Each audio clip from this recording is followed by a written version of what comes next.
بہت ہی محبت کے لائق میرے بھائیوں، بزرگوں اور نوجوانوں، مجھے اس بات کا بہت احساس ہو رہا ہے کہ آپ کافی دیر سے شاید دھوپ میں بیٹھے ہیں۔ اللہ کرے کہ یہ گرمی جو آپ اس وقت برداشت کر رہے ہیں یہ جہنم کی گرمی سے بچنے کا سبب ہے۔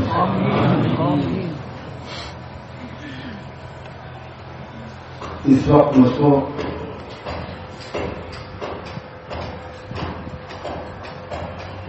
جس موضوع پر، جس عنوان پر آپ سب سے بات کرنی ہے وہ سیدھا سا ایک موضوع یہ ہے کہ آئیے اپنی زندگی کو بہتر بنائیں۔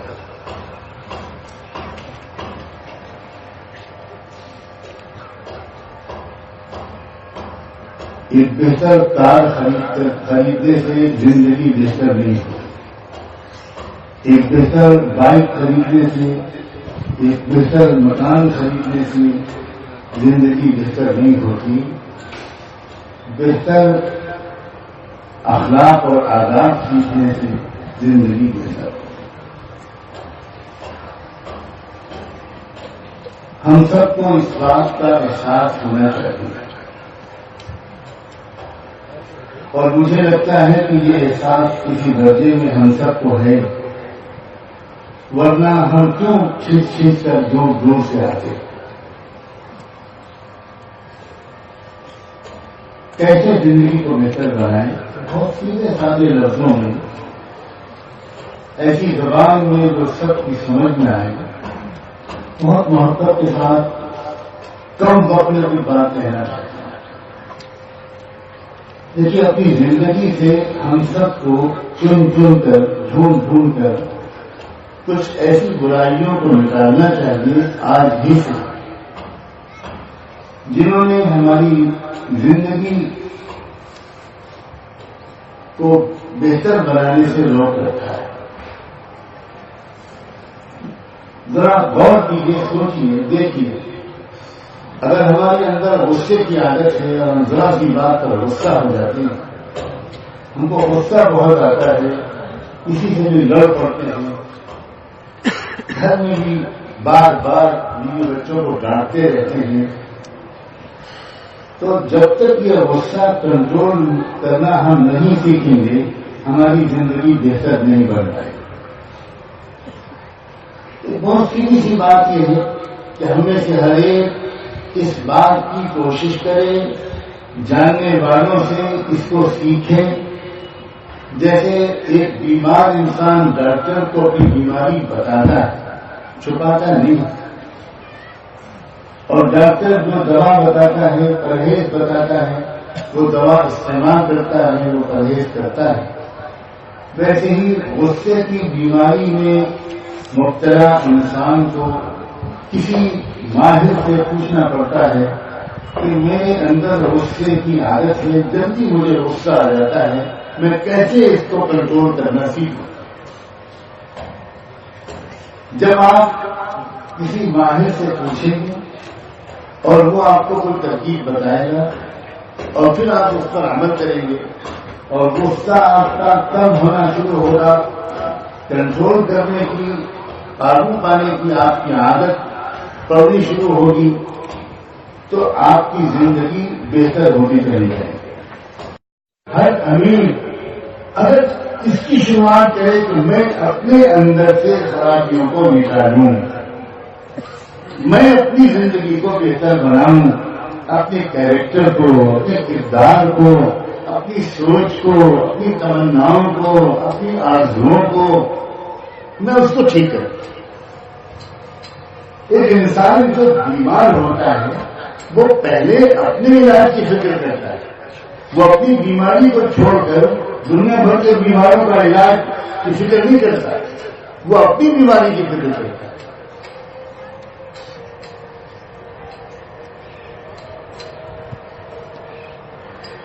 ہمارے اندر میرے عزیزوں چپکے چپکے بہت سی خرابیاں آ چکی ہیں، اور ان میں سے کوئی خرابی ایسی نہیں ہے جو اپنے اندر سے نکالنا ناممکن، بالکل بڑی آسانی کے ساتھ۔ ہمارے اندر سے وہ خرابیاں نکل سکتی ہیں اور اچھائیاں بھلائیاں آ سکتی ہیں اور ہم سب اپنی زندگی کو بہتر بنا سکتے ہیں۔ جب ہر انسان کی زندگی بہتر ہوگی تو اس کا پہلے تو وہ خود بہتر بنے گا، اس کے گھر کے اندر بہتری آنی شروع ہوگی، تبدیلی آنی شروع ہوگی، اس کے اور رشتے داروں کے اندر بھی بہتری آنی شروع ہوگی، یہاں تک کہ دھیرے دھیرے دھیرے دھیرے جیسے دیے سے دیا جلتا ہے، چراغ سے چراغ جلتا ہے، اسی طرح پورے سماج میں تبدیلی آنی شروع ہوگی۔ ہم سب کو صرف تماشائی نہیں بننا چاہیے، ہم سب کا حصہ ہے سماج کو بنانے میں یا سماج کے بگاڑنے میں۔ سماج ہمارے ہی آپ کا نام ہے، سماج الگ سے کسی اور کی نام نہیں، سماج ہمارے ہی آپ کا نام ہے، ہم ہی آپ سے مل کر سماج بنتا ہے۔ بہت خرابیاں آ گئی، بہت بگاڑ آ گیا، لیکن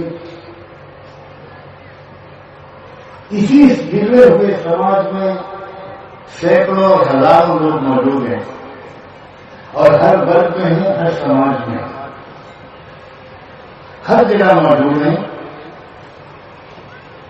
جن کے اندر یہ شوق، یہ بیداری، یہ جاگرکتا، یہ اویئرنیس آ رہی اور وہ اپنے اپنے دائرے میں اپنے آپ کو بہتر بنانے کی کوشش کر رہے ہیں۔ اگر پہلے جھوٹ بولنے لگے تھے تو ایسے لوگ ہیں ہمارے سماج میں جو جانتے کوشش کرتے اپنے اندر سے جھوٹ کی عادت کو ہٹا دیتے۔ اب کسی مشکل سے مشکل موقع پر وہ کبھی جھوٹ نہیں ہوتا، جو کسی کو دھوکہ نہیں دیتا، جو کسی کو حقارت کی اور نفرت کی نظر سے نہیں دیتا۔ ہمارے سماج میں یہ بھی ایک بڑی برائی آ چکی ہے کہ ہم ایک دوسرے کو نفرت کی نظر سے دیتے۔ ایک دھرم کا ماننے والا، ایک مذہب کا ماننے والا، وہ دوسرے مذہب کے ماننے والے اور دھرم کے ماننے والے کو وہ نفرت کی نظر سے دیتے، اور ایک سماج کے لوگ دوسرے سماج کو حقارت کی نظر سے دیتے ہیں۔ کچھ لوگ اپنے آپ کو بہت اونچا سمجھتے ہیں، دوسروں کو بہت نیچا اور ذلیل سمجھتے ہیں۔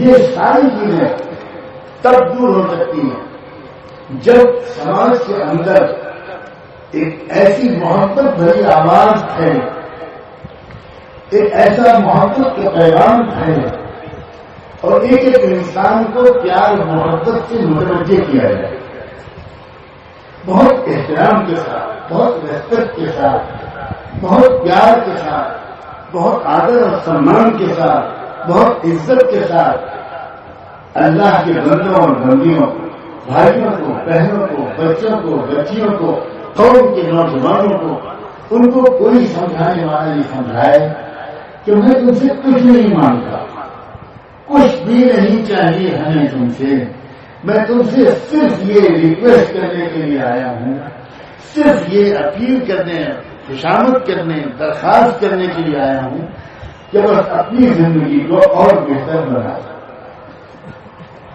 کسی کو اختلاف نہیں ہوگا اس بات میں کسی کو اختلاف نہیں ہوگا، کسی دھرم کے ماننے والے کو اختلاف نہیں ہوگا، کسی مذہب کے ماننے والے کو اختلاف نہیں ہوگا، کسی مسلک اور جماعت کے لوگوں کو اختلاف نہیں ہوگا۔ یہ چیز سماج کو جوڑے گی، یہ چیز ملک میں، معاشرے میں، ہمارے سماج میں، ہمارے شہروں میں، ہمارے محلوں میں آپس میں محبت پیدا کرے۔ بہت سخت ضرورت ہے میرے عزیز بھائیوں اس دور میں اس پیغام کے عام ہونا، اور انسان کا حال خدا نے ایسا بنایا ہے، انسان کے پیدا کرنے والے جب انسان کا دل سمجھ جائے، انسان کا دل بہتر بن جائے، انسان کا دل پاک صاف ہو جائے تو انسان کا پورا بدن، انسان کا پورا وجود، انسان کی پوری زندگی پاک صاف ہو۔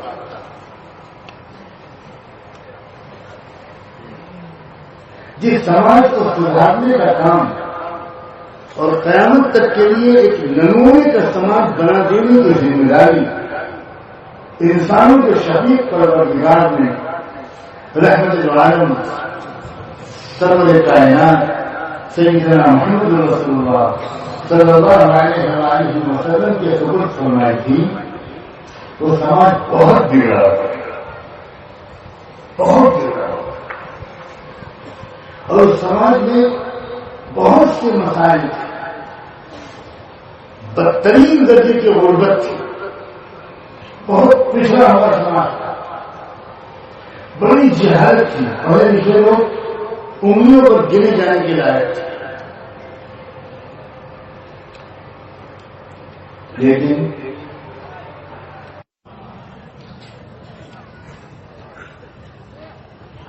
مرد بدل گئے، عورتیں بدل گئی، جوان بدل گئے، بوڑھے بدل گئے، غریب بدل گئے، امیر بدل گئے، اور ان لوگوں کو دیکھتے تھے جب جن کو آپ صحابہ کرام کہتے ہیں، اہل بیت اطہار کہتے ہیں، جب محمد مصطفیٰ صلی اللہ علیہ وآلہ وسلم کی محبت بھری تربیت سے بنے ہوئے اچھے شریف پاکیزہ انسان یہ دنیا کی آنکھوں میں دیکھے تو دنیا کے قوموں نے سر آنکھوں پر بٹھایا، اس لیے عام انسان جو ہے وہ اچھائی کو پسند کرتا ہے، تو لوگوں نے آگے بڑھ کر ان سے اپنے آپ کو بدلنے کے طریقے سیکھے، ان سے پوچھا کہ یہ جو تبدیلی آپ کے اندر آئے، یہ جو بدلاؤ آپ کے اندر آئے کیسے آئے؟ تو وہ لوگ بتاتے تھے کہ ہم کیسے تھے، ہم کتنے درندہ صفت، کتنے بے رحم، کتنے سنگین لوگ تھے کہ ہم میں سے بہت سے لوگ تو بیٹیوں کو جینے کا حق نہیں دیتے، بیٹیوں کو زندہ گاڑ دیا کرتے تھے، ہم شراب پیتے تھے، ہم بدکاریاں کرتے تھے، ہمارا حال یہ تھا کہ باپ کے مرنے کے بعد بڑا بیٹا اپنی ماں سے شادی، ہم خانہ کعبہ کا ننگا طواف کرتے تھے، ہم سینکڑوں مورتیوں کی پوجا کرتے تھے، ہم ایک مالک کو بھول چکے تھے، ہم اندھ وشواس میں مبتلا تھے، ہم ترہم پرستی میں مبتلا تھے، ہم شرک میں مبتلا تھے، ہم وعدہ پورا نہیں کرتے تھے، ہم ظلم کرتے تھے، ہم ماں باپ کے ساتھ بدتمیزیاں کرتے تھے، ہم بیویوں کو جینے کا حق نہیں دیتے تھے، ہم بیویوں کو بہت ستاتے تھے، ہم میں سے طاقتور اور مالدار غریب اور کمزور کو کچلتا تھا، جس کی راضی اس کی بھینس، یہ قانون ہمارے سماج میں چلتا تھا۔ جب بھی ان کو موقع ملا، جہاں کہیں موقع ملا، انہوں نے صاف صاف اپنی ماضی کی داستان سنائی کہ ہم کیسے لوگ تھے، اور پھر بڑی محبت کے ساتھ وہ نام لیتے تھے کہ صلاۃ والسلام ہو محمد رسول اللہ صلی اللہ علیہ وآلہ وسلم۔ انہوں نے ہمیں سمجھانا شروع، ہم نے شروع میں تو بہت ستائے، ہم نے ان کو پتھر برسائے، ہم نے ان کے راستے میں کانٹے برسائے، ہم نے ان کو گالیاں دی، ہم نے ان سے جنگیں اور لڑائیاں کی، ہم شک کرتے تھے کہ شاید یہ تختہ پلٹ کرنا چاہتے ہیں، شاید یہ راج پاٹ پر قبضہ کرنا چاہتے ہیں، شاید یہ حکومت پر قبضہ کرنا چاہتا ہے، شاید یہ ہماری خوبصورت لڑکیوں سے شادیاں کرنا چاہتا ہے، شاید یہ اپنے گھر کو، اپنی جیب کو بھرنا چاہتا ہے۔ کیونکہ عام طور پر سماج کو بدلنے کی جو بات کرنے والے لوگ ہوتے ہیں وہ سماج کو بدلنا نہیں چاہتے، ان باتوں کے ذریعے سے وہ اپنی جیب بھرنا چاہتے۔ تو لوگ کہتے تھے کہ ہم کو شروع میں محمد پر بھی یہی شک تھا، مگر عجیب انسان ہے یہ، عجیب انسان ہے، ہم کانٹے بچھاتے تھے اور وہ پھول برساتے تھے، ہم ستاتے تھے، پتھراؤ کرتے تھے، زخمی کرتے تھے، تھپڑ مارتے تھے، نماز کے دوران سجدے میں اس کے کندھے پر ہم نے اونٹ کی اوجھیاں رکھی، ہم نے ان کے چہرے پر تھوکا، ہم نے ان کو مارا، ہم نے ان کے پیروں کو زخمی کیا، ہم نے ان کا سر زخمی کیا، طائف کے میدان سے لے کر احد کے پہاڑ تک ذرا دیکھو پوچھو کہ ہمیں کس کس طرح ستایا، مگر یہ عجب دل کو کا انسان ہے. ہم یہ مارتے تھے اور وہ کہتے تھے اللہ انہیں معاف کر دیجیے، یہ ابھی پہچان نہیں پا رہے، یہ ابھی سمجھ نہیں پا رہے. اللہ جلدی مت کی. اللہ کو غصہ آتا تھا، ہے مظلوم کی اللہ مدد کرتا، اور ایسا پیارا مظلوم اللہ کو غصہ آتا تھا. فرشتوں کے دربار میں، فرشتوں کی دنیا میں ہلچل مچ جاتی تھی اور فرشتے کہنے لگتے تھے کہ اللہ کب آپ ہم کو موقع دیجیے گا، کب تک اس بے گناہ پر ظلم ہوتا رہے گا، کب سے ہم دیکھ رہے ہیں یہ کھاتا نہیں ہے، اس کے پیٹ پر پتھر بندے رہتے ہیں، 2 مہینے اس کے گھر میں چولہا نہیں جلتا، اس کی بیٹیاں بھوکی، اس کے نواسے بھوکے، اور پھر لوگ اس کو ستا رہے ہیں اللہ بس اب ہم سے دیکھا نہیں جاتا، آپ اجازت دیجیے اور ہم جا کر تباہ کر دیں ان لوگوں کو جو ان کو ستا رہے ہیں. اور اللہ کی طرف سے اجازت مل جاتی تھی جاؤ، مگر ایک بات کا خیال رکھنا، سزا دینے سے پہلے خود محمد سے پوچھ لینا اس کی مرضی کیا ہے. ایسا لگتا ہے کہ اللہ تعالیٰ فرشتوں کو سمجھاتے تھے کہ فرشتوں تم بھی نہیں پہچانے میرے محبوب کی محبت، تم بھی نہیں پہچانے اس کے اخلاق کو، تم بھی نہیں پہچانے اس کے بڑے دل کو. تم سمجھتے ہو کہ اس کو ستانے والوں کو سزا پاتے ہوئے دیکھ کر وہ خوش ہوگا. جاؤ خود تماشا دیکھو کہ محمد ہے کون، میں نہیں بتاؤں، جاؤ خود جاؤ. اور وہ آئے فرشتے سزا کا پروگرام لے کر آئے، کس طرح اس بستی کو الٹ دیں گے. مگر حکم تھا تو پہلے حضرت محمد رسول اللہ سے پوچھا. جب دن ہونے کو پتا چلا کہ اللہ تعالیٰ نے یہ کہہ دیا ہے کہ محمد سے پوچھ لینا، تو فوراً سجدے میں گر گئے اور کہنے لگے اللہ آپ نے مجھ کو سزا دلوانے والا پیغمبر بنا کے نہیں بھیجا، آپ نے تو مجھ کو رحمت کی پھول برسانے والا. اللہ آپ سزا مت دیجیے. اللہ یہ ابھی سمجھ نہیں پا رہے، ابھی یہ جان نہیں پا رہے، جان بوجھ سے مجھے نہیں ستا رہے، ابھی یہ سمجھ نہیں پا رہے. میں انتظار کروں گا. کتنا انتظار کر لو گے محمد؟ میں اتنا انتظار کر لوں گا. اگر یہ نہیں سمجھے تو ان کی اولادیں تو کوئی نہ کوئی سمجھے گا. میں انتظار کر لوں گا، مار چڑھتا رہوں گا، زخم برداشت کرتا رہوں گا، خون بہاتا رہوں گا اور معاف کرتا رہوں گا. اللہ آپ سلام ہو. سماج ایسے نہیں بدلتا، سماج تقریروں سے نہیں بدلتا، سماج جلسوں سے نہیں بدلتا، سماج مضمونوں سے نہیں بدلتا، سماج کتابوں سے نہیں بدلتا. سماج اپنے آپ کو سماج کے لیے مٹا ڈالنے سے ضرور ٹائپ چلانے والے لوگوں سے میں سب سے ملتا ہوں. اور میں آج اتنے نیک لوگوں کی موجودگی میں یہ گواہی دیتا ہوں، اور اللہ اپنی اس گواہی کو درج کیجیے گا کہ ان سارے سماجوں میں کروڑوں اچھے لوگ موجود ہیں، کروڑوں اچھے بندے، لیکن اچھے لوگوں کو ایک لڑی میں پرو دینے والا کوئی محمد مصطفیٰ کا غلام سامنے آ جائے تو پھر آج کا دن وہی کہانی دوہرائی جا سکتی ہے جو مکے میں اور مدینے میں دوہرائی گئی.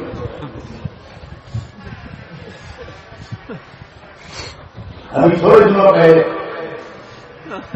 میں جھارکھنڈ میں آدیواسیوں کے ایک ریلی میں گیا تھا. تقریباً 1 لاکھ آدیواسی مرد اور عورتیں، آدیواسی جو اس دیش کے اصلی باشندے ہیں، جو مول نواسی، جو اصلی باشندے ہیں، جن کو کچھ خاص قسم کے ظلم کا مزاج رکھنے والے لوگوں نے دھکیل دیا جنگلوں میں، ان کو جینے کے حق سے محروم کر رکھا ہے ہزاروں سال. ہم لوگ عام طور پر افسوس یہ ہے کہ قوموں کی تاریخ نہیں پڑھتے، ہماری معلومات ٹھیک سے نہیں ہوتی. دنیا میں کچھ وشیش قسم کے لوگ ہیں بیچارے جن کا مزاج کچھ ایسا ہے کہ وہ اپنے کو سب سے بڑا سمجھتے. ان کا ماننا ہے کہ وہ برہما کے سر سے پیدا ہوئے اور باقی سارے لوگ برہما کے پیروں سے اور انسان کے اور پیٹ سے پیدا ہوئے. شودر ہیں، سب ذلیل ہیں، سب کو ہماری نوکری چاکری کرنی ہے، سب کو غلامی کرنی ہے. اس طرح کے لوگ جو دنیا میں کہیں بھی گئے ہیں انہوں نے ہمیشہ ہر جگہ کیا کہ وہاں کے مقامی اصلی باشندوں کو انہوں نے دھکیل دیا، لاکھوں کا قتل عام کیا، لاکھوں کو مار ڈالا، جو بچ گئے ان کو جنگلوں میں ڈھکیل دیا، اپنا غلام بنا لیا، عورتوں کو اپنی باندیاں بنا لیا، ان کو جینے کے حق سے محروم کر دیا۔ یہ خالی ہمارے ملک میں نہیں ہوا، یہ دنیا کے بہت سے ملکوں میں ہوا۔ بہت ہی کم لوگ جانتے ہیں کہ امریکہ میں جو لوگ آج حکومت کر رہے ہیں وہ امریکہ کے اصلی باشندے نہیں ہیں، وہ یوریشیا سے آئے ہیں۔ بہت کم لوگ جانتے ہیں کہ انگلینڈ برطانیہ میں جو لوگ رول کر رہے ہیں وہ اصلی برطانیہ کے باشندے نہیں ہیں۔ بہت کم لوگ جانتے ہیں کہ آسٹریلیا اور کینیڈا میں جو لوگ آج حکومت کر رہے ہیں وہ آسٹریلیا اور کینیڈا کے اصلی باشندے نہیں ہیں۔ امریکہ کے جو اصلی باشندے ہیں ان کو ریڈ انڈینز کہتے ہیں۔ ان کو ڈھونڈنے کے لیے امریکہ میں آپ کو جانا پڑے گا پتہ نہیں کن جنگلوں۔ میں ابھی 3-4 سال پہلے کینیڈا گیا تھا، تو میں نے کینیڈا میں اپنے میزبانوں کے ساتھ 3-4 دن گزارنے کے بعد کئی شہروں کے سفر کے بعد جیسے 1 ہفتے کے لیے گیا تھا، 4-5 دن کے بعد میں نے اپنے ساتھیوں سے وہاں میزبانوں سے کہا کہ میں کینیڈا کے اصلی باشندوں سے ملنا چاہتا ہوں، میں ان کو دیکھنا چاہتا ہوں۔ تو ان کو بہت تعجب ہوا، انہوں نے کہا 50 سال سے ہم لوگ دیکھ رہے ہیں، یہاں سینکڑوں علماء آئے، مہمان آئے، یہ بات تو کسی نے بھی نہیں کی۔ میں نے کہا میں نے اپنے والد ماجد رحمۃ اللہ علیہ سے اور حضرت مولانا سید رشید حمید بھی رحمۃ اللہ علیہ سے یہ بات سیکھی ہے کہ جہاں جاؤ وہاں کی ہسٹری کو پہلے پڑھنے کی کوشش کرو۔ چنانچہ میں کینیڈا آتے وقت میں نے کینیڈا کی ہسٹری کی کتاب لی، اور راستے میں کیونکہ تقریباً بہت لمبا سفر ہوتا ہے تو میں راستے میں بہت اچھا موقع ملا، میں نے اس کتاب کا مطالعہ کیا تو میں کچھ جانکاری مجھے مل گئی۔ اس لیے میں جانتا ہوں کہ یہ تو کینیڈا میں سب سڑکوں پر لوگ دوڑ بھاگ کر رہے ہیں، آفیسیں چلا رہے ہیں، سیاسی پارٹیاں چلا رہے ہیں، بڑے بڑے بزنس ہاؤسز ان کے چل رہے ہیں، یہ کینیڈا کے لوگ نہیں ہوتے۔ اصلی باشندے اور رہتے ہیں، ان سے ملنا چاہیے۔ تو انہوں نے کہا کہ 200-250 کلومیٹر دور چلنا پڑے گا، اب تب جا کر آپ کو وہاں سے ملاقات ہوتا ہے جنگلوں میں۔ میں نے کہا میں جانے کو تیار ہوں، میں ان سے ملنا چاہتا ہوں۔ حیرت رہ گیا ہمیں کہ ہمارے ملک کی کسی غریب ترین نالے کے پاس رہنے والی دلت بستی کا تصور کر لیجیے، اس سے بھی زیادہ برے حال میں کینیڈا کے اصلی باشندوں کو میں نے جنگل میں رہتی ہوئے اپنی آنکھوں سے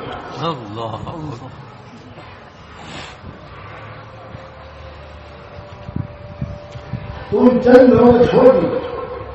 تو میں آدیواسیوں کے پروگرام میں گیا، اسی لیے گیا کہ بھائی یہ تو عجیب سی بات ہے، ہمارے ملک میں 11.5 کروڑ آدیواسی رہتے ہیں اور آدیواسیوں کے ساتھ اتنا ظلم ہوا ہے، اور ہم مسلمانوں کو پتہ نہیں، ہمیں خبر نہیں، ہم کیسے مسلمان، ہم کیسے امتی ہیں حضور پاک صلی اللہ علیہ وسلم۔ وہ آدمی کیسے مسلمان ہو سکتا ہے جو پوری قوموں پر ظلم ہوتا ہوا دیکھے اور ان کو ظلم سے بچانے کی کچھ بھی فکر نہ کرے؟ کیسے مسلمان؟ اسلام خالی کرتے پجامے اور ٹوپی کا نام نہیں، اسلام خالی نماز روزے کا نام نہیں، اسلام نام تو ساری دنیا کے انسانوں کو عزت کے ساتھ زندگی گزارنے کے طریقے کا نام۔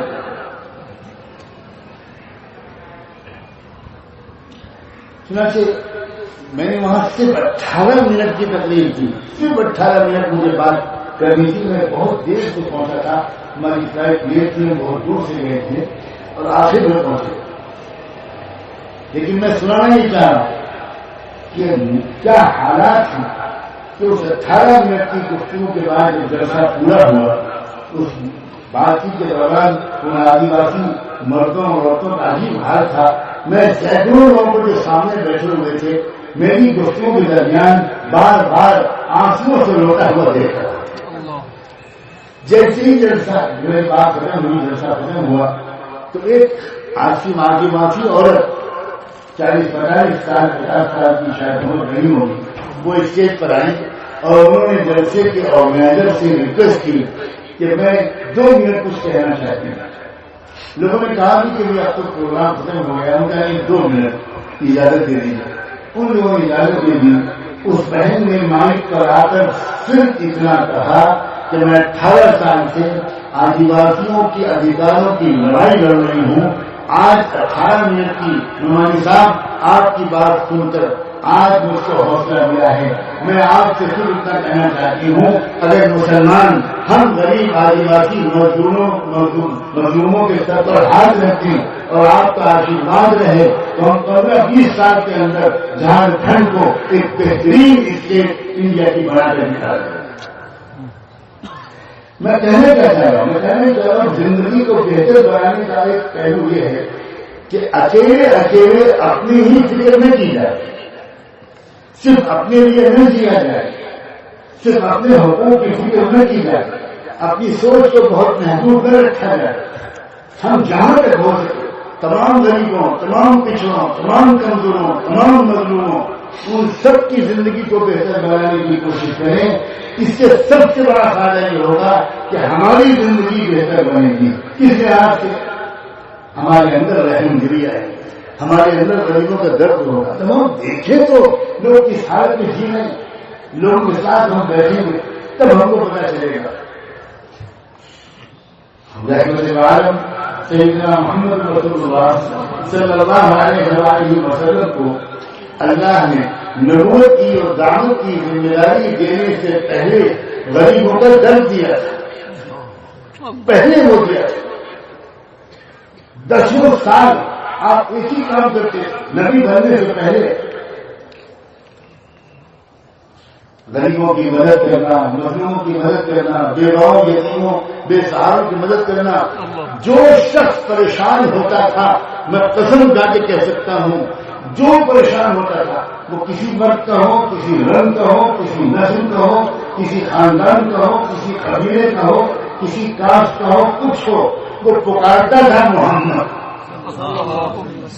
وہ جانتا تھا کہ ایک شخص ہے جو بھید بھاؤ کے بغیر ہر بیوہ کے کام آتا ہے، ہر غریب کے کام آتا ہے. اور آپ بھاگے بھاگے جاتے تھے، کبھی اس کی مدد کر رہے ہیں، کبھی اس کی مدد کر رہے ہیں، کبھی اس کی مدد کر رہے ہیں. بے روزگاروں کو آپ روزگار فراہم کروا رہے ہیں. جن کے قرضے ادھار ادا نہیں ہو پاتے تھے، خود محنت کر کے کما کر ان کے قرضے ادا کروا رہے ہیں. کیوں اللہ نے ایسا کیا؟ اس لیے کہ اللہ تعالیٰ خوب اچھی طرح جانتے تھے کہ جب یہ بندہ انسانوں کو رب کی طرف بلائے گا، بھائیوں کی طرف بلائے گا، جہالت سے نکل کر علم کی طرف بلائے گا، تو اس کی بات میں اثر تب ہوگا جب پہلے اس کے دل میں انسانوں کی محبت آ جائے، پہلے اس کے دل میں غریبوں کا درد آ جائے. آج ہماری باتوں میں اثر کیوں نہیں ہو رہا؟ اس لیے کہ مدرسے سے پڑھتے ہیں اور تقریر کرنا سیکھ لیتے ہیں اور بولنا شروع کرتے ہیں. ہم سال ہو جاتے ہیں، غریبوں کے پاس نہیں بیٹھتے. ہم نہیں جاتے غریبوں کے پاس، معذوروں کے پاس، اپاہجوں کے پاس، بیچارے جو دیکھ نہیں سکتے، چل نہیں سکتے، ان کا دکھ درد نہیں بانٹتے. اس لیے ہماری باتوں میں وہ دل کی گہرائیوں سے بات نہیں کرتا. چنانچہ حضرت محمد رسول اللہ صلی اللہ علیہ وسلم کو قیامت تک کے انسانوں کے لیے ہدایت کا پیغمبر بنانے سے پہلے اللہ نے سب کا ہمدرد بنایا. بھر دیا آپ کے دل کو ہمدردی سے، نکال دیا آپ کے دل سے تمام نفرتوں کو، تمام قسم کے بھید بھاؤ کو نکال. انسانوں کی محبت سے آپ کا دل بھر دیا اللہ نے. انسان کی محبت. آج ہم میں سے بہت کم لوگ ہیں جو واقعی انسان کی محبت کرنا چاہتے ہیں. ہم تو بڑھتے بہت چھوٹے خانے میں بڑھ گئے. ابھی تک تو یہ رونا تھا کہ مسلمان صرف مسلمان سے محبت کرتا ہے، مسلمان صرف مسلمان کو اپنا سمجھتا ہے. اب تو مصیبت یہ ہے کہ مسلمانوں میں 70 قسم کے مسلک ہو گئے، 70 قسم کے فرقے اور گروہ ہو گئے. اب اس کے اندر بڑھتے یہ حالت ہو گئی کہ یہ مسلمان سنا جماعت کا، لہٰذا یہ مسجد کی سنا جماعت کی. اب سنا مسلک کے مسلمان ہماری مسجد میں نہیں آ سکتے. بھائی یہ نہیں ہے اسلام. ہم اسلام کو بدنام کر رہے ہیں. میرے بہت پیارے بھائیوں، یہ اسلام نہیں ہے، یہ ہرگز اسلام ہے. ایک یہودی عورت تھی مدینہ منورہ میں، وہ مدینہ جہاں حضور کی حکومت قائم تھی۔ میں مکی زندگی کے واقعہ سنانے کے بجائے مدنی زندگی کا واقعہ سنا رہا ہوں، جہاں اسلام کی اسٹیٹ تھی اور جہاں محمد رسول اللہ صلی اللہ علیہ وسلم ٹوٹل کنٹرول میں تھے، پوری حکومت آپ کی تھی۔ اور ایک عورت تھی، آپ اس وقت گھروں میں ٹوائلٹ صاف کرتے تھے، اس کو راستہ صاف کرتے تھے کہ آپ کو کوئی تکلیف نہ پہنچے۔ اللہ 3 دن لگاتار ایسا ہوا کہ راستے میں کانٹے نہیں ملے، کسی سے حضور نے کچھ نہیں کہا، پوچھا معلوم کیا کبھی یہ پتہ لگا کہ جو یہودی عورت کانٹا بچاتی تھی اس کا حال کیا ہے، کیا معاملہ ہے، کہ کانٹے کو نہیں بچ رہے۔ لوگوں نے پتہ لگا کہ بتایا کہ پتہ چلا ہے کہ وہ بیمار ہو گیا۔ تو آپ نے کسی سے کچھ نہیں کہا، آپ اپنے ساتھ صرف 1 یا 2 صحابہ کو لے کر لیجیے اور اس یہودی عورت کے گھر پہنچے۔ آواز دی تو جھانک کر دیکھا اس کی بیٹی نے، ماں تو بستر پر لیٹی ہوئی تھی، تو بیٹی نے آگے بات سے گھبرا کے بتایا کہ محمد آئے ہیں، یعنی اس نے یہ کہنا چاہا کہ شاید آج جو بدلہ لے کے نہیں آئے۔ تو بیٹی سے ماں نے کہا کہ بیٹا پوچھو کیا بات ہے، کیوں آئے، گھبراؤ مت۔ تو بیٹی نے پوچھا، ایک روایت کے مطابق ماں نے خود آ کر پوچھا، تو حضور نے نگاہوں کہ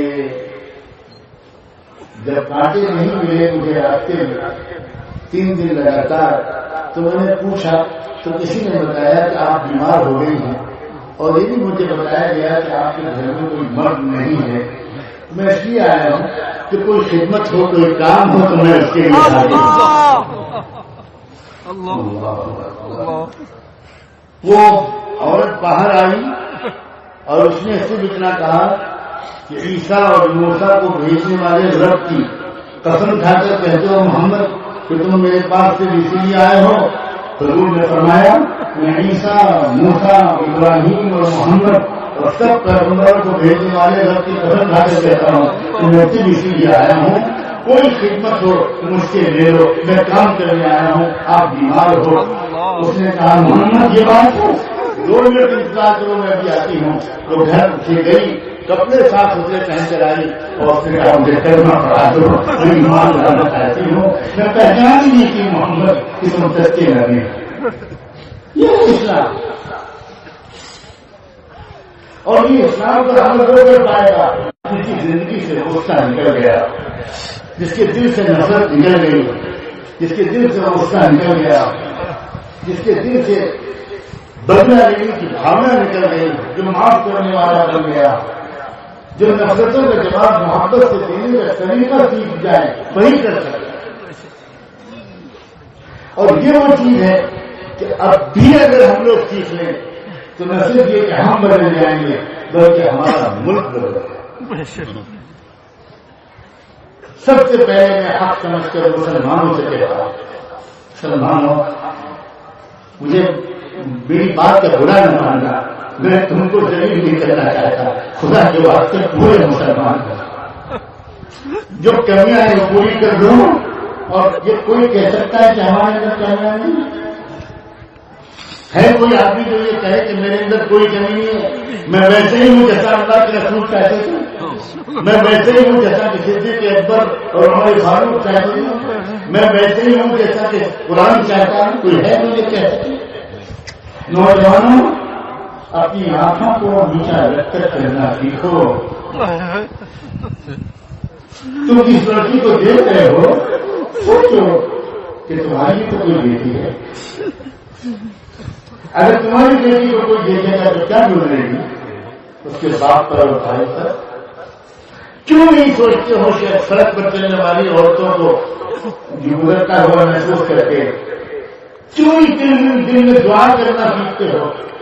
کاش کہ چند دن کسی سچے اللہ والے کے ساتھ رہ لیتے تو تم کو پتا چلتا کہ اس دنیا میں جینے کا مزہ کیا۔ مجھے کہنے کی اجازت دو کہ دنیا نیک بننے کا انعام مرنے کے بعد ملے گا جنت میں وہ تو بہت بعد میں ملے گا. سب سے پہلے دنیا ہی میں جنت کا مزہ ہر وہ آدمی کی چکتا ہے جو نیک بن جائے. یہ دنیا جنت بن جائے. میں اپنے والد بھائی رحمۃ اللہ کا قصہ آج اس وقت سنانا چاہتا ہوں. شاید دو ایک بار میں نے کہیں سنایا ہے. کچھ اللہ والے ہم ایسے بیٹھے ہیں جن کی توجہ کے اثر سے میرا اس کو دل چاہ رہا ہے کہ واقعہ سنا. میں تھوڑا سا بچہ تھا. حضرت والد صاحب کبھی کبھی مجھے اپنے ساتھ لے چلتے تھے. کسی اللہ والے کے پاس جا رہے ہیں, کسی عالم کے پاس جا رہے ہیں یا کہیں جا رہے ہیں, اور میرے پاس چھٹی لیتے ہیں بچے کا تو مجھے ساتھ میں بٹھا دیتے. اور میں ہمیشہ دیکھتا کہ وہ گھر سے ہفتے مسکراتے نکلتے, لیکن راستے میں نکلنے کے فوراً بعد میں دیکھتا تھا کہ ان کے آنکھوں سے آنسو نکل رہے اور چپتے چپتے خوش دعا مار رہے. اب میں چھوٹا سا بچہ مجھے سمجھ نہیں آتا تھا کہ ہنستے کھیلتے گھر سے نکلے ہیں, یہ راستے میں یہ رونے کیوں رہتے. میں نے ایک بار پوچھا کچھ نہیں بتایا, دو بار پوچھا کچھ نہیں بتایا, تیسری چوتھی بار میں بچوں والی ضد کی کہ مجھے بتائیے کہ کیا یہ کیا ہوتا ہے آپ کو. یا آپ جب بازار سے گزرتے ہیں, سڑک پر سے گزرتے ہیں, تو آپ یہ کہاں کھو جاتے ہیں, کیوں آپ کی آنکھوں سے آنسو نکلنے لگتے ہیں. تو عجیب و غریب بات بتائی انہوں نے. اللہ اکبر. انہوں نے مجھ سے کہا کہ شیخ عبدالوہاب شعرانی رحمۃ اللہ علیہ بہت بڑے عالم گزرے ہیں. ان کی ایک کتاب میں میں نے جب سے پڑھا ہے, اللہ کی توفیق سے میرا یہ معمول بن گیا ہے کہ میں جب بھی نکلتا ہوں تو راستے میں ٹیکسی چلانے والے, رکشا چلانے والے, ٹھیلا کھینچنے والے, مزدور لوگ, چائے بیچنے والے, بوٹ پالش کرنے والے, دکانوں کو کھول کر بچارے دکان چلانے والے لوگ گزرتے ہیں, اور میں خاموشی سے دعا کرتا رہتا ہوں, اللہ ان سب کو روزی دے دے, اللہ ان سب کو روزی دے دے, اللہ ان سب کو دل کا سکون دے دے. اللہ کوئی بھاگا جا رہا ہے, کوئی ایمبولینس گزرتی ہے, کوئی گاڑی گزرتی ہے, اللہ اس میں کوئی مریض جا رہا ہوگا, اللہ اس کو شفا دے دے. اللہ ان میں سے جتنے لوگ جا رہے ہیں سائیکل پر, رکشے پر, گاڑی پر, کوئی اسپتال جا رہا ہوگا, اللہ ان کے مریضوں کو بھی شفا دے دے, صحت دے دے. اللہ کوئی کچہری جا رہا ہوگا, اللہ اگر وہ بے گناہ ہے تو اس کا جلدی سے پیچھا چھوڑا دیجیے, مقدمے سے. میں بس مخلوق, اللہ کی مخلوق کے لیے دعا کرتا ہوا جاتا ہوں, اللہ کے مخلوق کے لیے دعا کرتا ہوا جاتا ہوں. یہ میری عادت بن گئی ہے, میرا عام معمول بن گیا ہے. لوگوں کیا ہم یہ ادا نہیں کرتے؟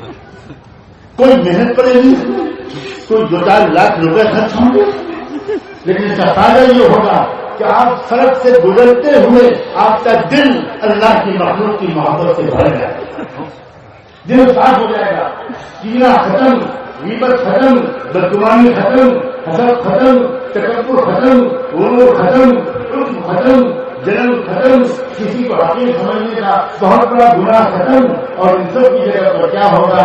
محبت, اخوت, محبت, قوت. اور دل میں ایک شدت کی ٹھنڈی بارش ہر وقت بوند بوند گرتی ہوئی محسوس ہوگی, اور آپ کو دنیا میں جنت کا مزہ آئے گا.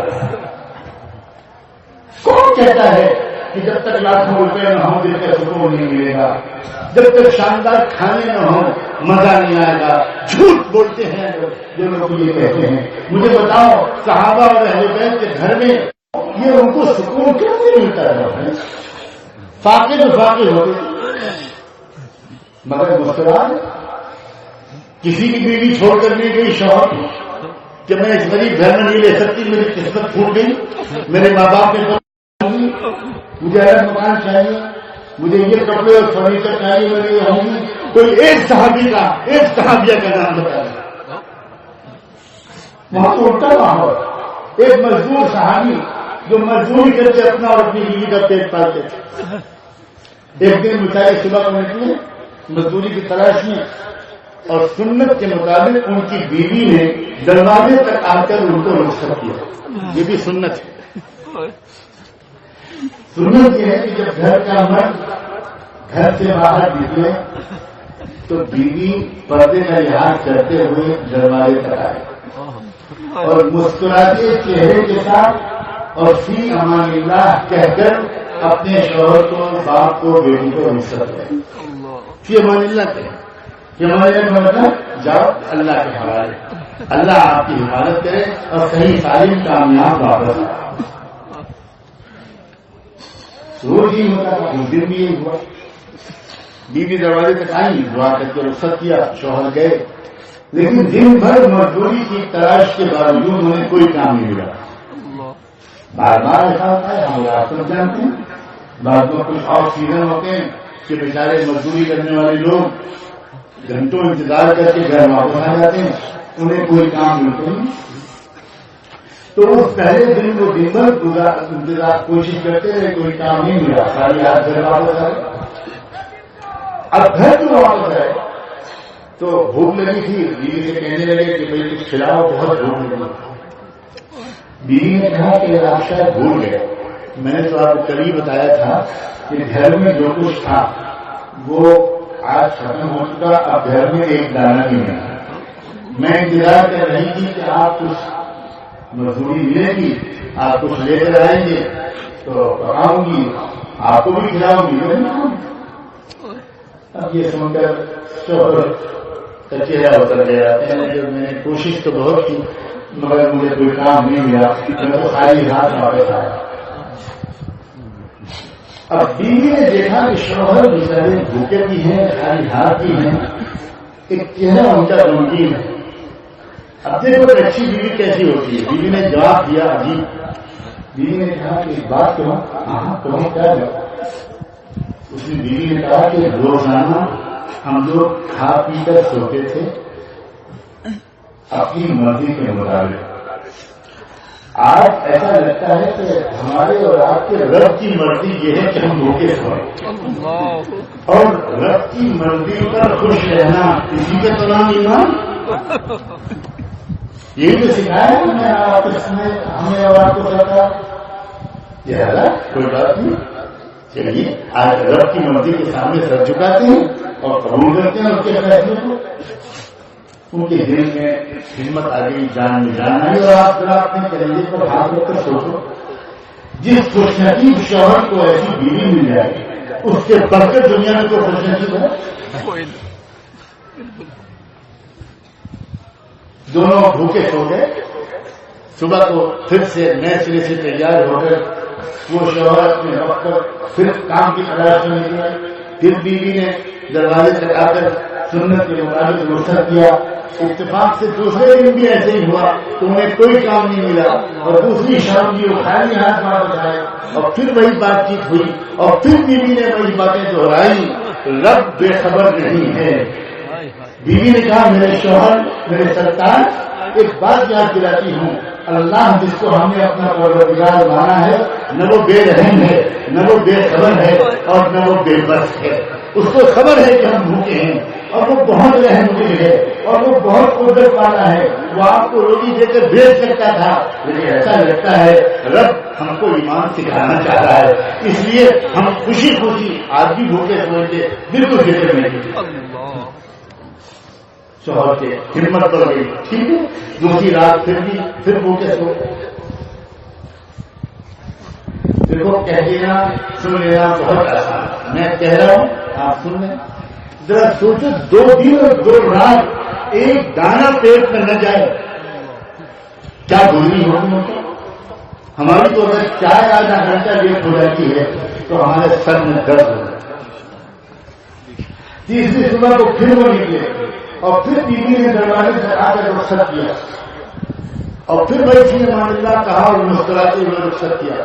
لیکن آج ایک نئی بات تھی، شوہر 4-6 قدم آگے بڑھ گئے تھے کہ بیوی نے جلد سے پکارا، سنیے ابو عبد الرحمان ذرا واپس آئے، 1 منٹ۔ وہ واپس آئے، کیا بات ہے؟ ابھی تو تم نے رخصت کیا تھا، کیا ایک بہت ضروری بات تھی، یہ کہنا بھول گئی تھی؟ ہاں کہو کیا بات ہے؟ بیوی نے کہا کہ دیکھیے 2 دن ہو چکے، آج تیسرا دن ہے، میں جانتی ہوں اتنے دن سے آپ کے ساتھ ہوں کہ آپ کتنے تقوی والے مومن ہیں، میں جانتی ہوں، لیکن یہ بھی جانتی ہوں کہ کہ آپ میرا کتنا خیال رکھتے ہیں اور مجھ سے آپ کتنی محبت کرتے ہیں، اس لیے مجھے تھوڑا سا ڈر لگ رہا ہے کہ اگر آج بھی کہیں کام نہ ملا تو ایسا نہ ہو کہ میری محبت کی وجہ سے آپ کوئی حرام لقمہ لے کر آ جائیں۔ اللہ کے واسطے اگر آج بھی کام نہ ملے تو خالی آج آ جائیے گا، تیسری رات بھی ان کے سونے گے مگر حرام آمدنی لے۔ ہزاروں سلام ہو اس عورت پر، ہزاروں سلام ہو اس خاندان پر، ہزاروں سلام ہو تمام صحابہ و اہل بیت پر، اور لاکھوں سلام ہو ان کے سکھانے والے آقا محمد رسول۔ یہ ہے آج ہم کو ماننا چاہیے، تسلیم کرنا چاہیے کہ اللہ ہم پورے ایمان والے نہیں، ہمیں بہت کمیاں ہیں اور ان کمیوں کو ہم دور کریں گے تو پھر اپنی زندگی بہتر بنے گی۔ اور پھر کیا ہوگا آپ جانتے ہو، جب آپ واقعی مسلمان بنو گے تو میں خوب جانتا ہوں پوری دنیا کے تمام سماجوں اور تمام قوموں میں کروڑوں اچھے لوگ آپ کو دیکھ کر اس راستے کو اپنائیں گے، اس میں ذرا بھی دیر نہیں لگے گی، رکاوٹ ہم بنے ہوں گے، ہم رکاوٹ بن گے۔ اس لیے کہ ہم تو اسلام کے مسلمان رہ گئے ہیں، باقی جو اصلی اسلام ہے اس کی شاید ہی کوئی ادا ہمارے اندر۔ میں یہ بات آپ کو مایوس اور ناامید کرنے کے لیے کہہ رہا ہوں، یاد رکھنا چاہیے ہم کو رات کو کہ جس رب کو ہم نے مانا ہے وہ ابھی معاف کر دے گا اگر ہم سچے دل سے معاف کریں۔ میں قسم والی کہنے کو تیار ہوں، آپ کے اٹھنے سے پہلے اللہ تعالیٰ فرشتوں سے کہہ دے گا سب کے نام لکھ لو، میں نے سب کو معاف کر دیا، سب کو مغفرت کر دی، سب کو میں نے معاف کر دیا، اپنی نئی زندگی شروع کریں۔ میں انتظار کرتا ہوں، دیکھیں یہ واقعی اپنے کو بہتر بناتے ہیں کہ نہیں، یہ واقعی ان گندگیوں کی طرف واپس جائیں گے جن میں یہ پھنسے ہوئے ہیں۔ بہت معاف کرنے والا ہے، بہت معاف کرنے والا، کوئی دنیا میں اتنا معاف کرنے والا نہیں ہو سکتا جتنا اللہ معاف کرتا، کوئی معاف نہیں۔ ذرا سے بہانے پر وہ معاف کرتا، وہ بہانا چاہتا ہے ہم سے، ورنہ اس کے حق کے مطابق نیکیاں ہم نے قبول کر سکتے، بہانا چاہتا۔ ایک بڑا گنہگار شخص تھا دنیا میں، یہ حضور نے واقعہ سنا ہے، اللہ کے رسول کے سنائے وہ واقعہ۔ ایک شخص تھا جس نے زندگی بڑی غلط گزاری تھی اور بیچارے کی اسی حالت میں موت بھی ہو گئی، اور قیامت کے دن وہ اٹھا تو اس کو تو سب یاد تھا کہ میں دنیا میں کیسی زندگی گزار دیا ہے، بس وہ تو کام رہا تھا، ڈر رہا تھا کہ اب پکڑا جائے گا اور اب پکڑا جائے گا اور پورا کو جہنم میں بھیجا جائے گا۔ اچانک فرشتے آ کر اس کو خوشخبری دیتے ہیں کہ اللہ کی طرف سے حکم آیا ہے کہ آپ کو جنت میں پہنچا دیا جائے۔ تو آپ میرا یہ نام جو ہے آپ کیا کہہ رہے ہیں؟ ہاں آپ ہی کے بارے میں حکم ہے۔ وہ کہتے ہیں میں نے تو کوئی نیک کام کیے نہیں تھا، میں تو بہت پاپی اور گنہگار تھا، یہ کیسے آپ کہہ رہے ہو؟ بھائی آپ ذرا تھا تحقیق کرو، وہ غلطی تو نہیں ہو رہی ہے۔ تو فرشتے بہت مسکرائیں گے اور اللہ بھی مسکرائے گا، اور اللہ کہے گا میرے اس بندے کو میرے پاس بھیجو، تنہائی میں بات کروں گا میں اس سے، پردے لگائے جائیں گے، حدیثوں میں آتا ہے، اور وہ کانپ رہا ہوگا کہ اللہ کے سامنے تنہائی میں کیسے کراؤں گا، کیا ہوگا میرا، میں کیا جواب دوں گا۔ اور اللہ تعالیٰ اس بندے سے کہے گا کہ بندے ایک بار تیری بیوی سے کوئی بہت بڑی غلطی ہوئی تھی، یاد ہے تمہیں؟ بہت غلط حرکت ہوئی تھی، تجھے بہت غصہ آیا اپنی بیوی پر، لیکن ایک دم سے تجھے میری یاد آئی اور تو نے اس وقت یہ سوچا تھا، کہا کسی نے نہیں، سوچا کہ مجھ سے بھی تو غلطیاں ہوتی ہیں، بہت میں گنہگار آدمی ہوں، میرا اللہ بھی تو معاف کرتا ہے، تو میں اپنی بیوی کو معاف کر دوں۔ تو تم نے اپنی بیوی کو معاف کر دیا تھا، سن میری ایک بندی کو تو نے معاف کیا، اس کے انعام میں آج میں تجھے معاف کر، اتنا مہربان ہے۔ اتنا قریب ہے. تو میں یہ بات مایوس کرنے کے لیے نہیں کہہ رہا، میں امیدوں کا چراغ دل میں روشن کرنے کے لیے کہہ رہا ہوں کہ اگر اس وقت ہم نے ابھی بیٹھ کر اپنے رب سے یہ وعدہ کر لیا کہ اللہ اب تک کی غلطیوں کو معاف کر، ہم اقرار کرتے ہیں کہ ہم سے پورے مسلمان بننے میں بہت کچھ ہے. ہم نے اپنے پڑوسیوں کو حق نہیں مانا، ہم نے اپنے ماں باپ کو حق نہیں مانا، ہم نے اپنی بیویوں کا دل دکھایا، ہم نے اپنے بچوں کو بنا مجھے ڈانٹا، ہم نے اس سے لڑے اس سے الجھے، ہم نے جھوٹ بھی بولے، ہم سے آنکھوں کے بھی گناہ ہو گئے، ہم سے کان کے بھی گناہ ہو گئے، ہم سے نہ جانے کتنی غلطیاں ہو گئیں. آج اتنی دیر دھوپ میں بیٹھ کر آپ کی رحمت کا تذکرہ سن کر اب جھولی پھیلا کر بھیک مانگنے کے لیے آئے ہیں. مولا ہمیں معاف کر دو اور آج سے ہم کو بہتر انسان بن کر زندگی گزارنے کی آج توفیق دے. آج ہی سے یہ نہیں کہ کل سے اور شام سے اور پرسوں سے، بالکل نہیں، آج ہی. اور مجھے یہ امید ہے یہاں اس ریاست جموں کشمیر میں کسی جب کے چپے میں ایک سے ایک اچھے صالح علماء موجود ہیں. اللہ کے بندوں اپنے یہاں کی علماء کی قدر کریں. آپ کے یہاں کئی ایسے حضرات موجود ہیں جن کو دیکھ کر میرا ایمان تازہ ہوتا ہے، جن سے مل کر میرے دل کے اندر ایک عجیب قسم کی کیفیت پیدا ہوئی. رو رہے ہیں، تڑپ رہے ہیں، کام کر رہے ہیں، کوشش کر رہے ہیں. میں نہیں کہتا کہ آپ دور جگہ سے تلاش کرو، آپ کے اپنے علاقوں میں ایک سے ایک لوگ موجود ہیں. تھوڑی دیر جا کر ان کے پاس بیٹھو، تھوڑی دیر اس سے کہو کہ حضرت نماز سے کوئی دعا تعریف کے لیے نہیں آئے، ہم آپ کے بعد اس لیے آئے کہ ہم کو اچھا انسان بنا، اچھا انسان بنا. نوجوانوں، اللہ کے بھروسے پر تم سے میں کہتا ہوں اس ریاست کے نوجوانوں سے مجھے خصوصی محبت ہے. اپنے دل کو پہچانو، تمہارا دل نرم ہے، تمہاری آنکھوں میں جتنی جلدی آنسو نکلتے ہیں بہت علاقوں کے نوجوانوں کی وہاں میں دیکھنے کے. جب تمہارے سامنے نام آتا ہے احمد عالم کا، مجھے بتاؤ کہ تمہارا سر سن سے جھکتا ہے.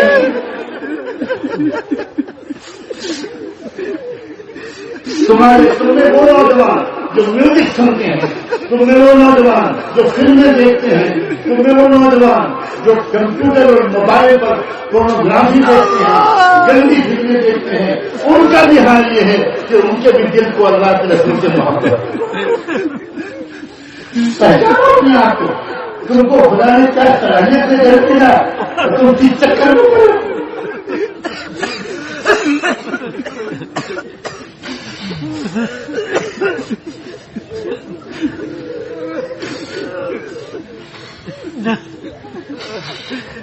میر کبیر شیخ کبیر سید علی ہمدانی کا واسطہ دیتا، بڑے بڑے مشائخ تمہارے یہاں جاتے ہیں، بڑے بڑے اولیاء اللہ تمہارے یہاں ہوتے ہیں. ایک تاریخ ہے تمہارے آبا و اجداد کی. ہمیں تو حق نہیں مانتا تم تمہیں دور نہیں ہے. مجھ سے یہاں کے علماء جب کہتے ہیں کہ ہمارے نوجوان بڑے بے حیا بن رہے ہیں، لڑکیوں کے پیچھے بھاگ رہے، زنا کر رہے، شراب پی رہے، میرا دل چاہتا ہے کہ میں ان کے منہ پر ہاتھ رکھ دوں. مجھے ان پیارے نوجوانوں کے بارے میں یہ بری باتیں مت کہو، میں نہیں سننا چاہتا. مجھے یہ سناؤ کہ دیکھو ان کو، ان میں سے گنہگار کے انسان کی رسول اللہ کی محبت کرتے.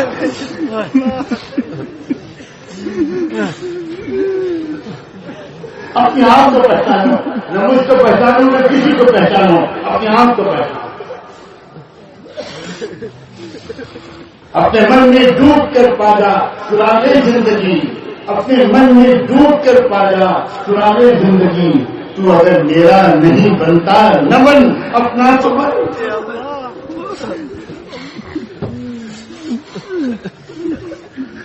اور مسلمان مجھے تو اس ریاست کے جو غیر مسلم لوگ ہیں، یہاں کے جو سکھ ہیں، یہاں کے جو نان مسلم بھائی بہن ہیں، ان کے اندر بھی ایک ایسی محبت نظر آتی ہے جو مجھے شاید کہیں اور نہیں. اسی جموں کا واقعہ ہے، بہت پرانی بات ہے. یہاں کی جامع مسجد کے امام جو مرحوم ہوا کرتے تھے، انہوں نے مجھے ایک جلسے میں بلایا. میں ایئرپورٹ پر اترا اور اللہ جانے کیا غلط فہمی پیدا ہوئی، کیا ہوا کہ ایئرپورٹ پر لینے کے لیے مجھے کوئی بھی نہیں آیا. شاید وہ جموں کا میرا پہلا سفر. اب میں حیران پریشان میں کیا کروں. اس وقت موبائل کا زمانہ بھی نہیں تھا، کس کو فون کروں، میرے پاس کوئی نمبر نہیں، کچھ سمجھ نہیں آتا. سخت گرمی کا موسم تھا اور میں اپنا سامان لیے ہوئے باہر نکلا. سخت پیاس لگی مجھے، بے حد گرمی تھی اور پولیس کے عملے کے لوگ قانون پر عمل کرتے ہوئے مجھے وہاں پر کھڑا نہیں ہونے دے رہے. وہ سیکورٹی کی پرابلم تھی. تو سامنے ایک پی سی او نظر آیا تھوڑی دور پر. میں اس پی سی او میں گیا. اس وقت پی سی او چلتے تھے فون کرنے کے لیے. میں اس پی سی او میں گیا. وہاں ایک لڑکی بیٹھی ہوئی تھی، جوان ہوں تقریباً میرے خیال سے 18-20 سال کی عمر ہوگی، اور وہ پی سی او چلاتی تھی. تو میں نے کہا کہ سری نگر کا ایک نمبر میرے پاس ہے، میں اس کو فون کرنا چاہتا ہوں، لیکن اس سے پہلے مجھے بہت پیاس لگی ہے، معاف کرنا، مجھے پانی پلا. وہ بیچاری لڑکی کو اٹھی تو بیساکھی اٹھائی اس نے، اس لیے کہ پولیو کی وجہ سے وہ بالکل معذور تھی اور اسی پی سی او کے پیچھے گھر تھا. وہ گئی اندر پانی لانے میں. میں نے بہت شرمندہ، میں نے کہا معاف کرنا، مجھے پتہ نہیں تھا کہ آپ کو چلنے میں دقت ہے، چھوڑو اب مت جاؤ. اس نے کہا نہیں بالکل نہیں، تو میرا فرض ہے، میں بالکل ضرور. وہ بیچاری پانی پلائی، بسکٹ پلائی. تھوڑی دیر کے بعد اس نے 2-4 منٹ کے بعد اسرار سے چائے پلوائی. میں نے فون کیا بڑی عزت کے ساتھ. اس نے مجھے، میں نے فون کر دیا. میں نے فون کیا ان صاحب کو جن کے پاس میرا نمبر تھا، جن کا نمبر میرے پاس تھا. انہوں نے پھر یہاں جموں میں کسی کو فون کیا اور پھر وہ آئے لینے کے لیے مجھ کو. میں نے اس لڑکی سے یہ کہا کہ تم نے ایک احسان آپ نے مجھ پر کیا ہے، اگر آپ سمجھو مناسب تو یہاں کا اپنا کوئی نمبر دے دو یا کوئی پتہ ایڈریس دے دو تاکہ میں کچھ احسان کا بدلہ ہوتا. اس لیے کہ اس نے بیچاری مطلب ایڈریس بھی دیا، اپنا فون نمبر بھی دیا. میں گیا اور اس کے بعد مجھے یاد نہیں کون سا تہوار آیا، شاید دیوالی کا موقع تھا کہ مجھے اس بات کا خیال ہوا. تو میں نے ایک سوٹ لکھنؤ سے خرید کر اس کو رجسٹرڈ ڈاک سے پارسل بھیجا اس خط کے ساتھ کہ میں فلاں ہوں، اتنے مہینے پہلے جون کے مہینے میں آیا تھا اور اس وقت یہ ہوا تھا، تم نے مجھ کو پانی پلایا تھا. میں اس کے شکریہ کے طور پر یہ تم کو ایک تحفہ بھیج رہا ہوں. ایک چھوٹے سے خط کے ساتھ وہ بھیجا. اللہ اکبر. اور اس خط پر میرا نمبر بھی لکھا ہوا تھا. اس پارسل کے ریسیو کرنے کے بعد اس نے مجھے فون کیا. اللہ جانے اب وہ دنیا میں کہاں ہوگی، بہت پرانی بات ہے. اس نے مجھے فون کیا اور روتے روتے اس کا برا حال تھا، وہ بات ہی نہیں کر پا رہے اور یہ کہہ رہی تھی کہ اسی وقت مجھے لگا تھا کہ آپ کوئی دیوتا ہے، آپ کوئی عام انسان، سادھارن انسان نہیں. اور اس وقت آپ نے لکھنؤ سے وہ گفٹ اور تحفہ بھیج کر تو میرا دل جیت لیا. اب آپ بتائیے یہاں جموں میں کون وہ نیک منشیہ ہیں، کون وہ اچھے سچے انسان ہیں جن کے پاس میں اپنی ماں کے ساتھ تھوڑی دیر کے لیے چلے جایا کروں تو مجھے کوئی اچھی باتیں بتا رہے. آپ سوچو کتنے اچھے لوگ موجود ہیں. کاش کہ آج اپنی زندگی کو بہتر بنانے کا ایک فیصلہ کر کے آپ اٹھیں، سچی پکی توبہ کر کے اور اللہ سے وعدہ کر کے آپ اٹھیں اور اس کے بعد پھر آپ دیکھیے گا آپ کی زندگی میں بہار آئے گی، آپ کے گھر کی میں رونق آئے گی، آپ کی روزی میں برکت آئے گی، آپ کے دل میں پاکی آئے گی، آپ کی نگاہیں پاک ہوں گی، آپ کی نیت پاک ہوگی، آپ کی ہمتیں بلند ہوں گی. اور اس کے بعد اس کے نتیجے میں فائدہ کیا ہوگا؟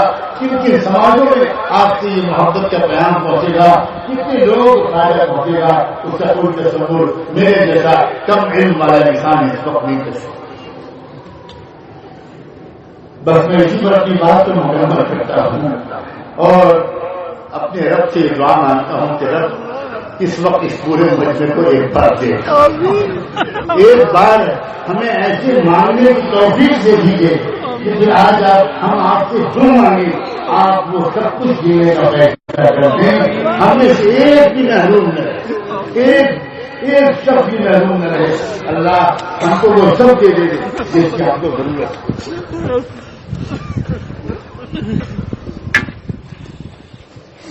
دعا کے لیے ہاتھ اٹھائیں.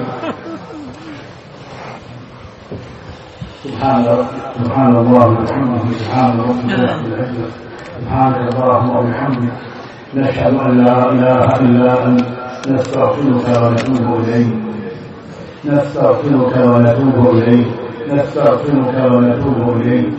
اللهم صل على سيدنا محمد وعلى آل سيدنا محمد وعلى آل سيدنا محمد وبارك وسلم. ربنا ظلمنا أنفسنا وإن لم تغفر لنا وترحمنا لنكونن من الخاسرين. اللہ ہم آپ کے بندے آپ کے حضور میں حاضر ہیں. ظاہر میں ہم آپ کے بندے ہیں, حقیقت میں ہم نہایت بندے ہیں. اللہ معاف فرما دیجیے, آج معاف فرما دیجیے, آج معاف فرما دیجیے, ہم سب کو معاف فرما دیجیے. ہماری تمام غلطیوں کو معاف فرما دیجیے, ہمارے تمام گناہوں کو معاف فرما دیجیے. اے رب کریم, اے رب کریم, ہم دل سے اقرار کرتے ہیں کہ جتنا موقع آپ نے اب تک ہم کو عنایت فرمایا بہت کافی تھا.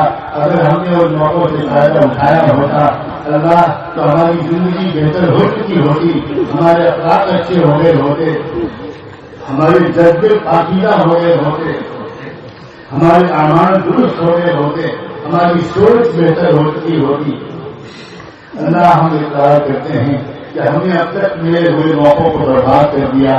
اللہ لیکن بڑی شرمندگی کے ساتھ, بڑی عاجزی کے ساتھ اللہ ہم آج آپ سے بھیک مانگنے آئے ہیں, ہمیں معاف کر, آج معاف فرمائیں, آج معاف کر دیجیے, آج مان جائیے. اللہ ہم آپ کو منانے آئے ہیں. اللہ زمین اور آسمان کے بدلے ہوئے تیور اور دیش اور ودیش کے حالات یہ بتا رہے ہیں کہ آپ ہم سے ناراض ہو گئے ہیں. اللہ کب تک ناراض نہ ہوتے, ہم نے بھی کوئی کسب چھوڑی ہے. اللہ اللہ اللہ ہم تو اس لائق بھی نہ تھے کہ کسی اچھی مجلس میں آتے. اللہ ہم تو اس لائق تھے کہ کسی اچھی مجلس میں آنے لگتے تو کہیں دور سے ہمیں بڑے کے تھپڑ مار کے بھگا دیتے. باہر تیرا یہاں کیا کام ہے, یہ چھوٹی مجلس ہے. اللہ مگر آپ نے جب یہاں تک پہنچا دیا تو اللہ آگیا راستہ بھی آسان کر دیجیے.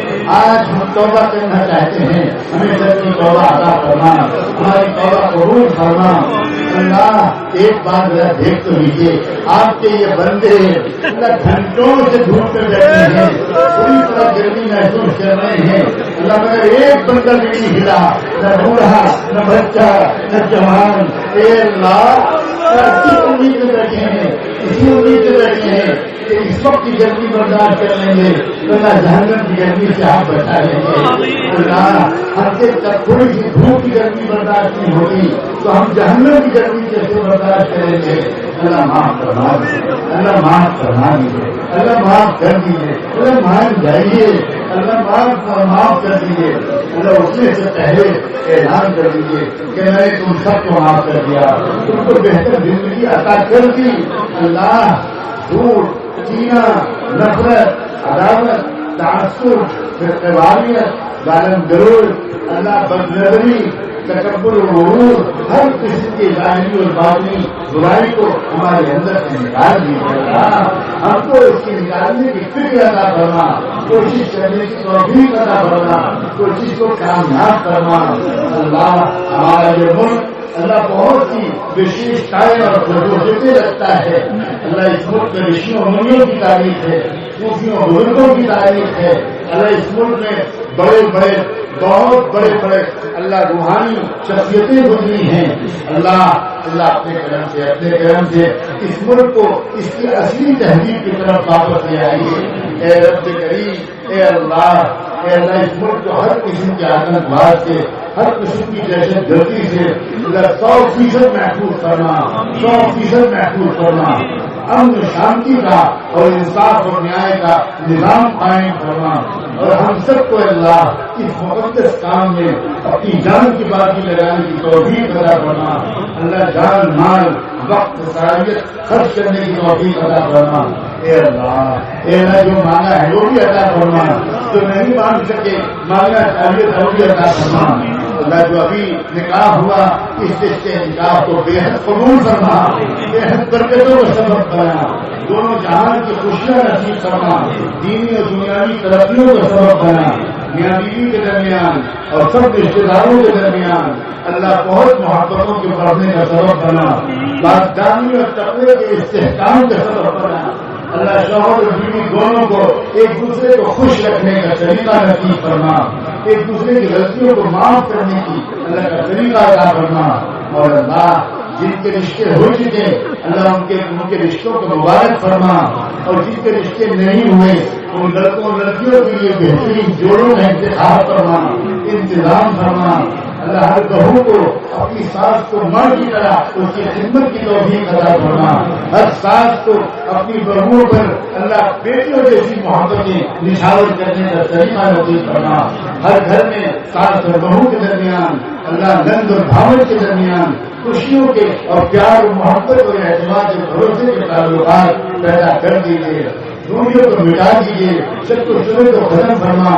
ہمارے ملک میں مختلف مذاہب کے لوگ رہتے ہیں، اے رب کریم اللہ ان سب کے درمیان امن و آشتی کی فضا کو قائم فرما، امن و شانتی کی فضا کو قائم فرما، ایک دوسرے سے گفتگو کے دور کو شروع فرما، ایک دوسرے سے ڈائلاگ اور مقابلے کو شروع کرنے کی توفیق عطا فرما۔ اللہ ہمارے دلوں کو جوڑ دیجیے، ہمارے دلوں کو جوڑ دیجیے، اللہ نفرت پھیلانے والوں کی سازشوں کو ناکام فرما، محبت پھیلانے کی کوشش کرنے والوں کی کوششوں کو کامیاب فرما۔ اے رب کریم، اے رب کریم، اے اللہ تمام بیماروں کو صحت و شفا نصیب فرما، تمام وہ لوگ جو روزی کی تنگی میں مبتلا ہیں، جن کے اوپر قرضوں کا بوجھ آ گیا ہے، اللہ ان کی مدد فرما، قرضوں کی ادائیگی کا غیر سے انتظام فرما، بابرکت اور پاکیزہ حلال آمدنی نصیب فرما، اللہ حرام لقمے سے ہم سب کی حفاظت فرما۔ اے اللہ، اے اللہ، اے اللہ، ایک آخری التجا آپ سے ہو رہے ہیں، ہم سب گنہگاروں میں ایک ایک کے نام لے کر رحمت عالم صلی اللہ علیہ وسلم کی خدمت اقدس میں ہم سب کی طرف سے درود و سلام بھیجا دیجیے، ان پر اور ان کی آل پر، ان پر اور ان کے اہل بیت پر، ان پر اور ان کے صحابہ اور صحابیات پر، ان پر اور ان کی ازواج مطہرات پر، ذریت طیبہ پر، اور ان کے نقش قدم پر چلنے والے تمام صالحین و صالحات، تمام اولیاء اللہ اور بزرگان دین پر اللہ انہیں کے راستے پر جینے اور مرنے کی ہم سب کو توفیق عطا فرما۔ وصلی اللہ تعالی علی خیر خلقہ سیدنا محمد وعلى آلہ وصحبہ اجمعین برحمتک یا ارحم الراحمین۔